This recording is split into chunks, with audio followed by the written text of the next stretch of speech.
નમસ્કાર, હું ચિરાગ TV9 ન્યૂઝમાં આપનું સ્વાગત છે। સમાચારમાં સૌથી પહેલા વાત કરીશું ATS આ સકંજામાં આવેલા 4 આતંકવાદીઓ વિશે।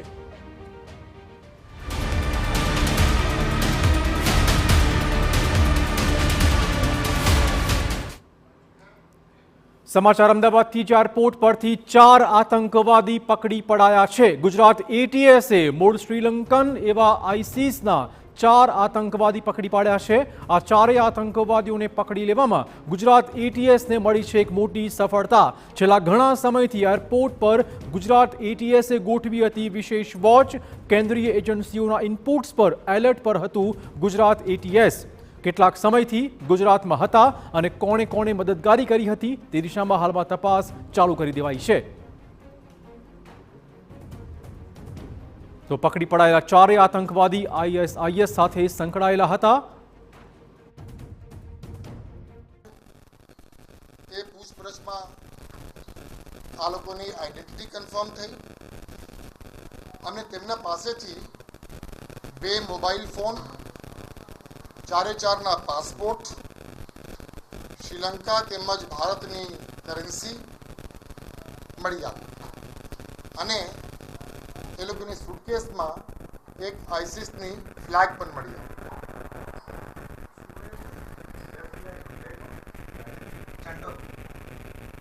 પૂછપરછ દરમિયાન જાણવા મળ્યું કે આ 4 લોકો ફરવરી 2024માં એક વ્યક્તિ નામે અબુ, જે મૂળ શ્રીલંકાના છે પણ અત્યારે પાકિસ્તાનમાં રહે છે અને આઈસિસના લીડર છે, તેમની સાથે સંપર્કમાં આવ્યા ફેબ્રુઆરી 2024માં અને ત્યારથી લઈને અત્યાર સુધી તેમની સાથે ઓનલાઈન સંપર્કમાં રહ્યા, અલગ અલગ સોશિયલ મીડિયા મારફતે, અને સંપૂર્ણપણે આઈસિસની જે આઈડિયોલોજી છે, અને આઈસિસ એક પ્રતિબંધિત આતંકવાદી સંસ્થા છે, આ પ્રતિબંધિત આતંકવાદી સંસ્થાના આઈડિયોલોજીથી સંપૂર્ણપણે એ લોકો રેડિકલાઇઝ થઈ ગયા હતા અને રેડિકલાઇઝ થયા પછી આ પાકિસ્તાનના રહેવાસી અબુએ આ 4 લોકોને ભારતમાં કોઈ પણ જગ્યા આતંકવાદનું ગુપ્ત કરવા માટે પ્રોત્સાહન આપ્યું।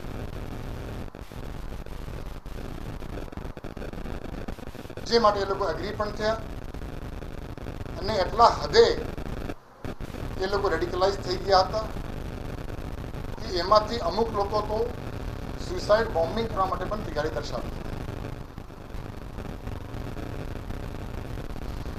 આ સમગ્ર કામગીરી કરવા માટે પાકિસ્તાન સ્થિત અબુ તેમને શ્રીલંકન કરન્સીમાં 4 લાખ રૂપિયા પણ આપ્યા। એ બધું એમના પૂછપરછ દરમિયાન આપણને જાણવા મળ્યું। પછી એ લોકો પાસેથી 2 મોબાઈલ ફોન જે રિકવર કરવામાં આવી, એ મોબાઈલ ફોનમાં અલગ અલગ ફોટોગ્રાફ્સ છે, અલગ અલગ વિડીયોઝ છે, જેના ઉપરથી આ સાબિતી આપણને મળે છે કે એ લોકો આઈસિસના સક્રિય સભ્ય બની ગયા હતા અને એના આઈડિયોલોજીમાં માનતા થઈ ગયા।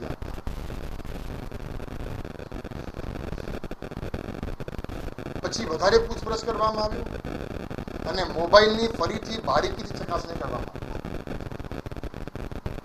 ત્યારે એમના ગેલેરીમાં અમુક ફોટોગ્રાફ્સ મળી આવ્યા અને અમુક લોકેશન્સ મળી આવ્યા, જે લોકેશન અમદાવાદ નજીક નાના ચિલોડા કરીને એક જગ્યા છે, એ જગ્યાનું, જે બાબતે પૂછપરછ કરતા અને ગેલેરીમાં જે આપણને ફોટોઝ મળી એના પરથી સાબિતી મળતા એ લોકોના કહેવા મુજબ એમના પાકિસ્તાનના જે હેન્ડલર છે એમને આ લોકો આતંકવાદી કૃત્ય કરે એના માટે હથિયાર રાખીને એક જગ્યા મૂકી રાખ્યા। આ લોકો આતંકવાદી કૃત્ય કરે એના માટે હથિયાર રાખીને એક જગ્યા મૂકી રાખ્યા અને એ હથિયાર કઈ જગ્યા છે, કઈ ઓટલામાં છે, કઈ રીતે આખું બાંધેલું છે, એનો ફોટોગ્રાફ્સ અને લોકેશન એનો મોબાઈલ ફોનથી મળ્યો, જેથી રાતોરાત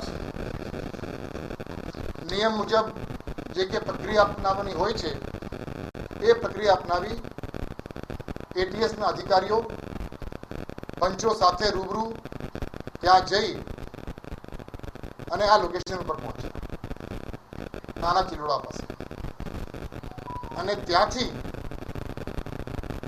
મોબાઈલ ફોનની ગેલેરીમાં જે ફોટોગ્રાફ્સ હતા એ ફોટોગ્રાફ મુજબ ત્યાં વસ્તુઓ મળી આવી. જે વસ્તુની ચકાસણી કરતા એમાંથી 3 પિસ્તલ મળી આવી છે. જે પિસ્તલના બટ ઉપર સ્ટાર બનેલું છે, જે મોટા ભાગે જ્યારે પાકિસ્તાનની જે વેપન્સ બનાવતા હોય છે એ લોકો આ પ્રકારની સાઇન મૂકતા હોય છે. એના નંબર, એનું મેક આખું ઇરેઝ કરેલું છે. મને 3 પિસ્તલ મળી આવ્યું છે. તો આ 4 આતંકવાદીઓનું કનેક્શન આઈસીસ સાથે શ્રીલંકાના વતની હોવાની વિગતો હાલમાં વધુ અપડેટ મેળવાઈ રહી છે. નાના ચિલોડા પાસે એક લોકેશન ટ્રેસ કરાયું છે, ત્યાં તેમની ગતિવિધિઓ હોવાની વિગતો સામે આવી રહી છે. આ 4 આતંકવાદીઓ રથયાત્રા પહેલા પકડાયા અમદાવાદ એરપોર્ટ પરથી. આ એક સૌથી મોટા સંકેત મળી રહ્યા છે. રથયાત્રા આવી રહી છે અમદાવાદમાં, તે પહેલા આ 4 આતંકવાદીઓનું પકડી પડાવવું જ એક મોટા સમાચાર છે. આપણે કહી દઈએ કે જે રીતે આ 4 આતંકવાદીઓ પકડી પડાયા છે, ક્યાં ક્યાં એ ખાના ખરાબી સર્જવાના હતા, કેવી રીતે આતંક મચાવવાના હતા, તે દિશામાં પણ ગુજરાતમાં એટીએસે હવે તપાસ આરંભી દીધી છે.